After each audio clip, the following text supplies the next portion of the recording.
Masak apa, Yan? Bruh. Oh, ini Bu, masak gulai udang. Harap tegus dialah, masak kok dadak amis-amisan to Yan. Asanku cukup dimasak. Oke, sayur bening karo goreng tahu tempe wis.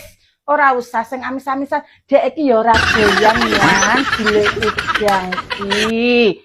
Buktinya kalau aku setiap masak, Mas Hasan makannya selalu habis kok.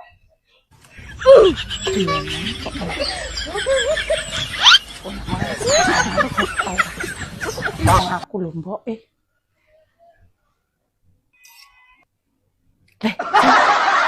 Kapan kalian beli udang? Ya, semenjak nikah sama aku. Rak bagus tialah, Yan. Hasan itu anakku jadi iki lho. Ibuke sing ngerti njaba jerone anakku. Ngerti barang iki? Lah kowe kan gur bojo ditemukan dek wingi sore. Aku ngrawat dek tekan sampai gerang.